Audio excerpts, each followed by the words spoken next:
Hi everyone, it's your friendly neighborhood Bobby coming to you with an update. I know I have been gone for some time, and I'm back. Here I am, back and ready to rumble. Kind of. What should we talk about? Oh, I know, Jason Blaha. I mean, he's just always great to talk about. God, alright. He just came out with a video. And we're gonna see, I'm not tech suave. I don't know how people can like put in a screen and they can like, commentate about, the video in itself, but I don't know how to do that shit yet. Sorry. So bear with me. If this doesn't sound right, I'm sorry. I'll just repeat what he says. But, okay. The premise of his video was about Brock Lesnar getting caught with steroids. Okay? And? That's like saying, oh, Donald Trump has a comb over. I mean, like, okay, whatever. Okay. And then he goes on a tangent about champions and athletes and their mental health and all this stuff. And coming from a dude that has mental health problems, I'll get to that later.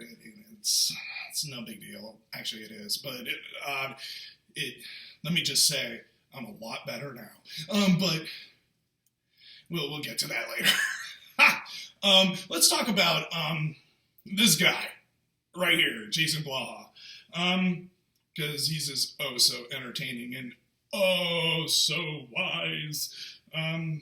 Hey everybody, it's Jason Blaha here, and I thought I would cover two different pieces of sports doping news in one go.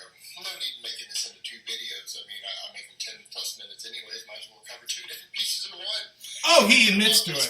He's making two videos into one. All right, so not only did we have Tyson Fury a few days ago come out and say, hey, like everyone in MMA and combat sports is on drugs. Everybody's on. Who the fuck cares? Seriously, who the fuck cares? They're all on something. Something I've been saying for years, trying to explain to people. I say it and I get demonized for it. Everyone hates me for it. But I say everybody in sports and everyone. Nobody hates you for it. I don't think a single person hates you for it. The only thing we hate is you act like it's something that is new. Like something like, oh, really? Professional athletes are on juice? You don't say. How dare you? Not a single person does that, you little shit. No one does that. Not a single person. Okay, pretty much every sport is on drugs. They're all on drugs. Then you get some of these top-level athletes say this, and then everyone... Athletes. Everyone hates me for it, but it's like they don't ever want to come back around and say, okay, Jake. Okay, Jesus. Everyone hates me for it. I'll be hated for what I say. Maybe you're right here. Maybe just this one time. I mean, you're not right on everything, because I know I'm not right on everything. Whoa.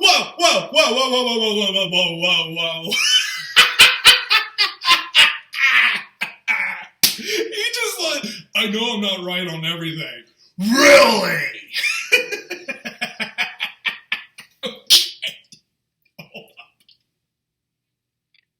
I'm turning red. It's like...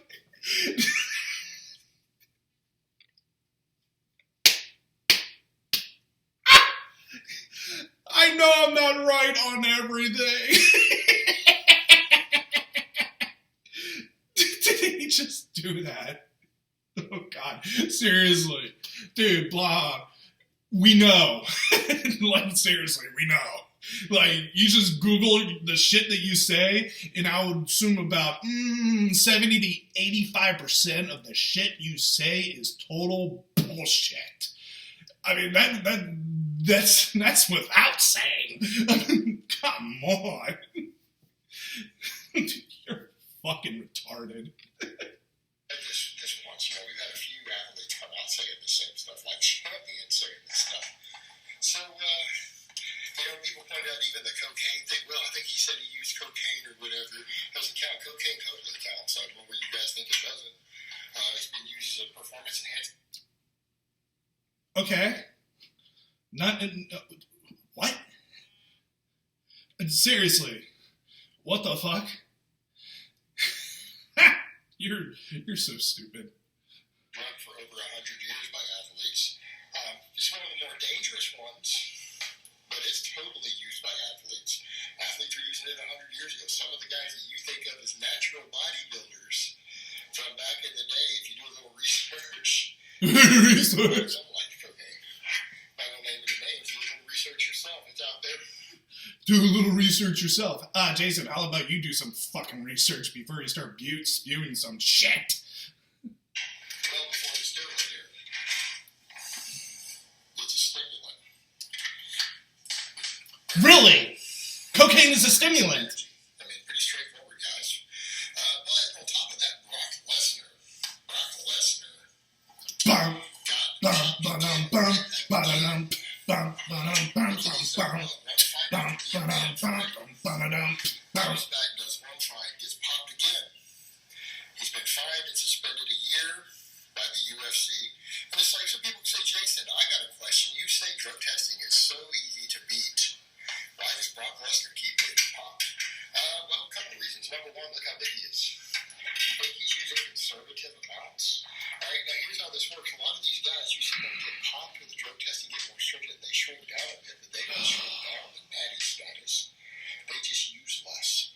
What people need to understand, when I say drug testing is easy to beat, it means can people use enough stuff to get an advantage without getting caught easily, even with really, really stringent. This is when he starts talking in circles, They can guys. use 2 grams of gear, all right? There's a threshold to where He would seriously, he he'll talk in circles about this over and over and over got again. away with testosterone and growth hormone for years. I love how he leeches over. Testing, why? He does this. Conservative enough amounts. But people need to understand with half-lives and stuff, they are dose dependent. All right, and if you use a substance that at a certain dose only has about a 2-hour detection window after it's pinned, if you increase the dose tenfold, you're going to expand out the detection window. You're going to increase the chance of getting caught. But of course, there are substances that there's still no testing for. They always develop new substances that there's no testing for. There are oftentimes various anabolics that the I love how he acts like he's so intelligent about this shit. You can't pull them on your own. Like, Things like mechanical growth factor, still no test for. There's no test for insulin. There's no need for its anabolic recovery and nutrient partitioning abilities.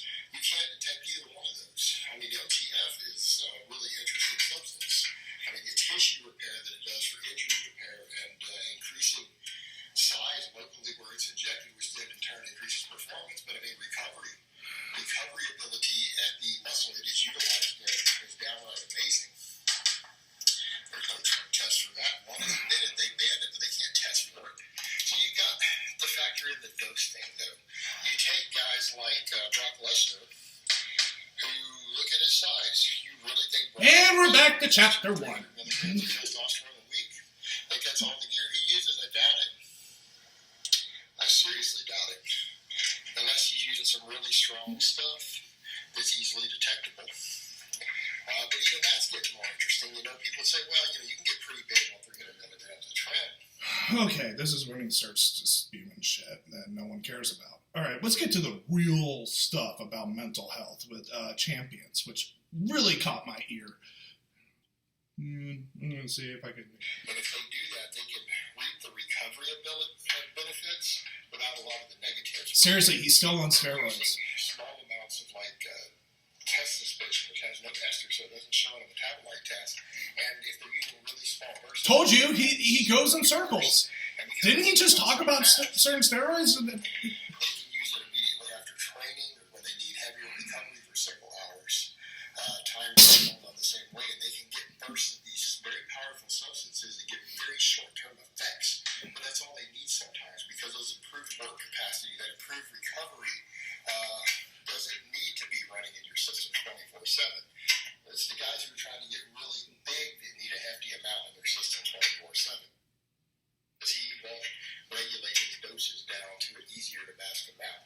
my god! To get popped if they're tested. Seriously, I fast forwarded and he's still on this shit. And that's his own fault. Seriously, you can, like, every video he has ever fucking made, you could shorten it down to 2 minutes. Honest to fucking God. You can, like, but we all know the reason why he expands it is it's for money. That's why. I mean, we all know that. Taking risks that he probably knows better than to take, and he just does it anyways. Again, mindset of a champion also includes oftentimes narcissism. Here we go. You guys got to remember, champions, a lot of the best champions in the world are not the most mentally sound or most mentally stable people. They often suffer from major personality disorders. That's one of the things that sets champions apart sometimes, is for them to have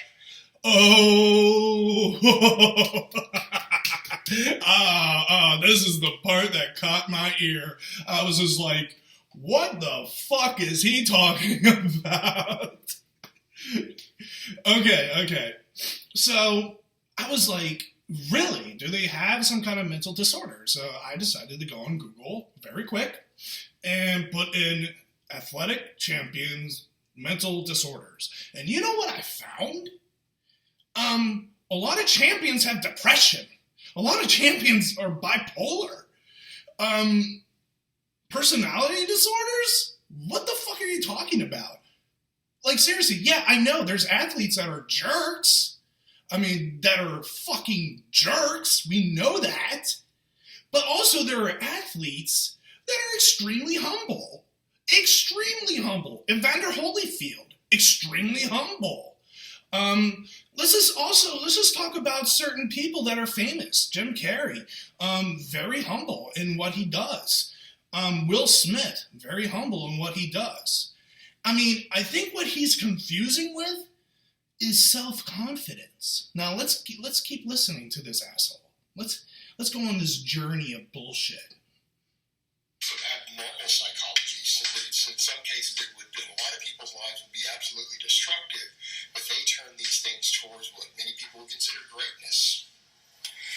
Because if you're an absolutely narcissistic egomaniac with a high work ethic and amazing genetics for your sport of choice, guess what?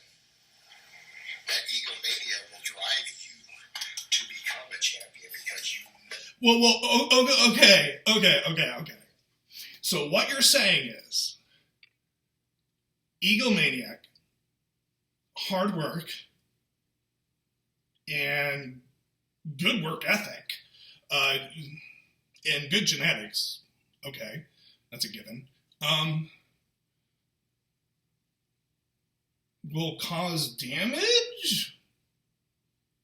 What the fuck are you talking about? What makes a champion is hard fucking work, you dumb shit. Holy crap. You're a jealous little hater, aren't you? You fucking hate the fact that you're a fat fuck. That you're a nobody. You seriously hate people that get shit done. I mean, you just openly admit to it. Right there. I can't believe that. You're honestly saying that being hardworking is a mental thing? Like psychology, yeah, it's a mental thing of which you learn. It's a learning trait. It's not just going in you. It's a learning trait. Because how can you explain people with lazy-ass parents, but then they go out and become successful? How do you explain that? That doesn't make any sense.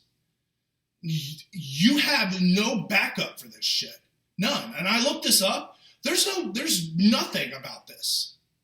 Nothing about this. Like, he's kind of like saying there's an Aryan race. I mean, that's what something like that. I mean, let's keep listening. Deep down that you are better than everyone else, and that you know that you will work harder than everyone else, and you know that you will be better than them. Oh, so you're saying self-confidence. You're saying self-confidence and believing in yourself is bad. Okay.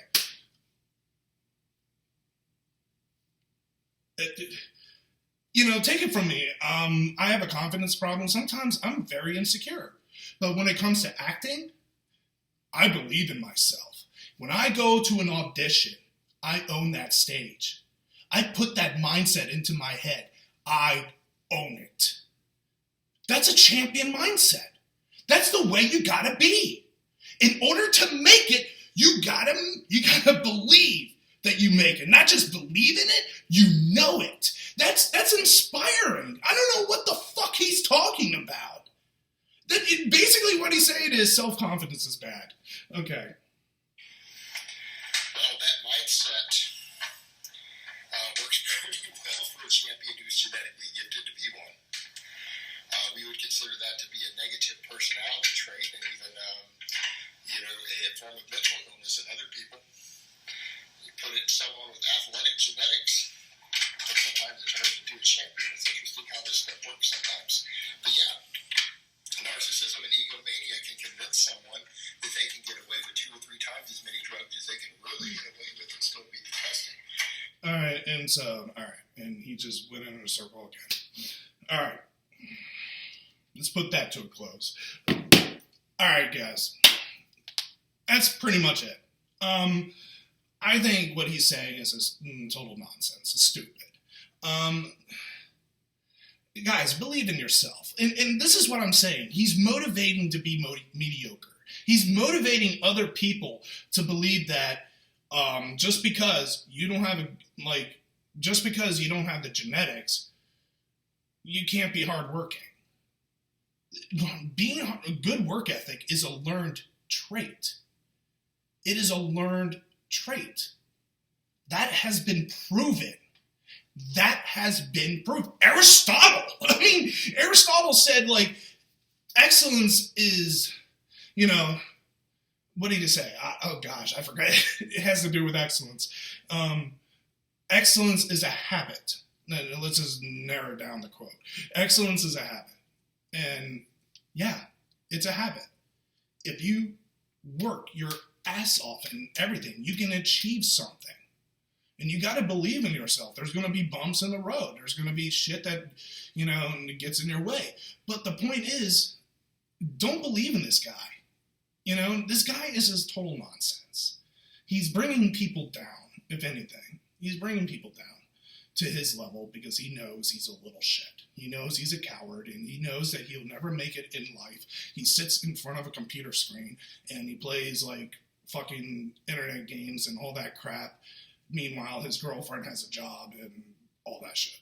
And he's not really doing anything with his life. But anyway, I hope you enjoyed the video. I hope all of you have a good day, and I'll catch you all later.